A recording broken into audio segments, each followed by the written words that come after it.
ॐ सच्चिदानन्दरूपाय नमोऽस्तु परमात्मने, ज्योतिर्मय स्वरूपाय विश्वमाङ्गल्यमूर्तये, प्रकृतिः पञ्चभूतानि ग्रहालोकः स्वरास्तथा, दिशः कालश्च सर्वेषां सदा कुर्वन्तु मङ्गलम्। रत्नाकराधौतपदां हिमालयकिरीटिनीं, ब्रह्मराजर्षिरत्नाढ्यां वन्दे भारतमातरम्। महेन्द्रो मलयसह्यो देवतात्मा हिमालयः, ध्येयो रैवतको विन्ध्यो गिरिश्चारावलिस्तथा, गङ्गा सरस्वती सिन्धुर्ब्रह्मपुत्रश्च गण्डकी, कावेरी यमुना रेवा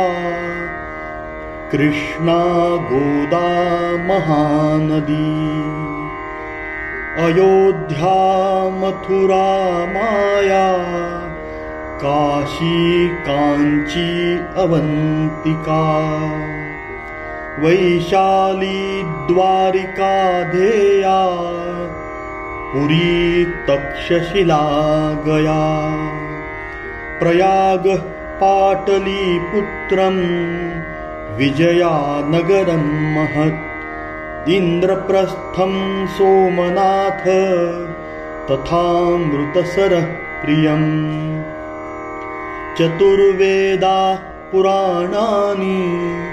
सर्वोपनिषदस्तथा, रामायणं भारतं च गीता सद्दर्शनानि च, जैनागमास्त्रिपिटका गुरुग्रन्थः शताङ्गिरः, एष ज्ञाननिधि श्रेष्ठः श्रद्धेयो हृदि सर्वदा, अरुन्धत्यनसूया च सावित्री जानकी सती, द्रौपदी कण्णगी गार्गी मीरा दुर्गावती तथा, लक्ष्मीरहल्या चन्नम्मा रुद्रमाम्बा सुविक्रमा, निवेदिता शारदा च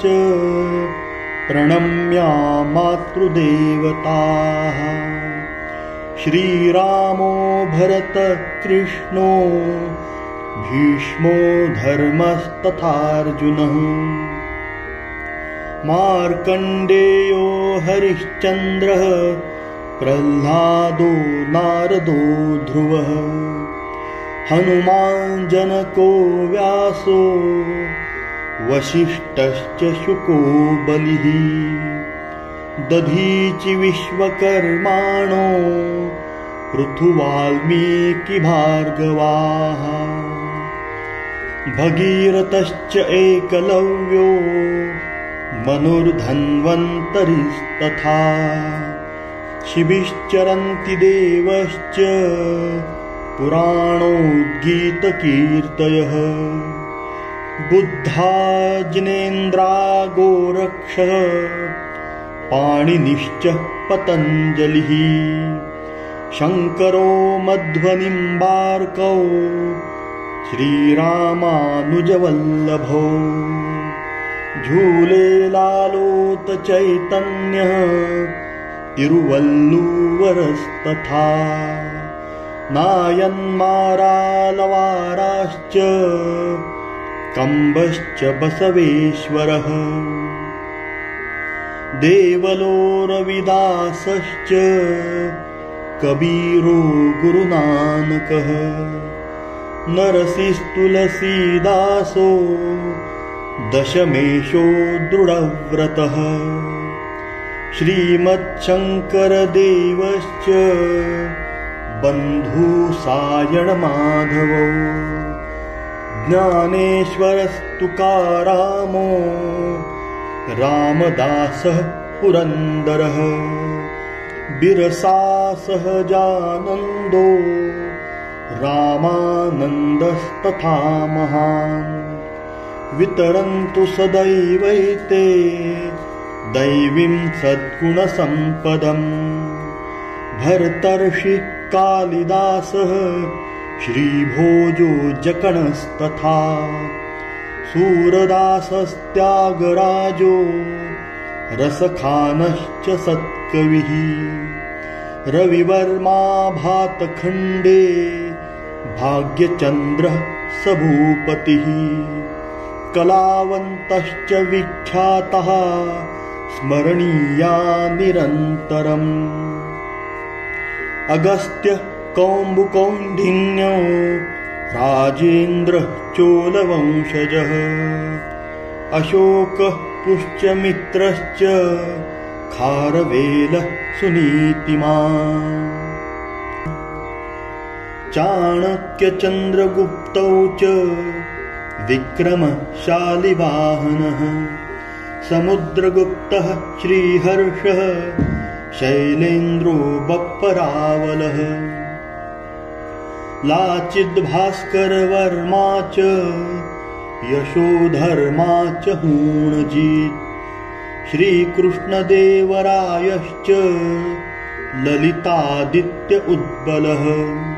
मसुनूरिनायकोतो प्रताप शिवभूपतिः रणजितसिंह इत्येते वीरा विख्यातविक्रमाः वैज्ञानिकाश्च कपिलः कणादः सुश्रुतस्तथा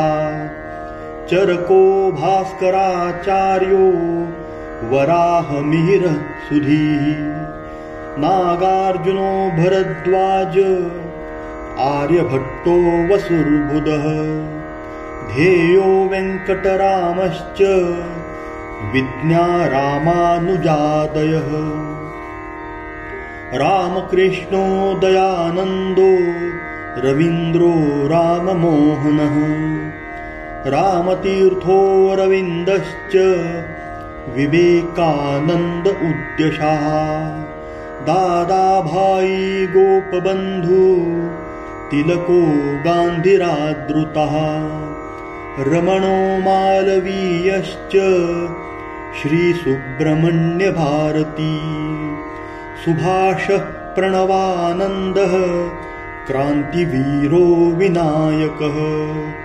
ठक्करो भीमरावश्च फुले नारायणो गुरुः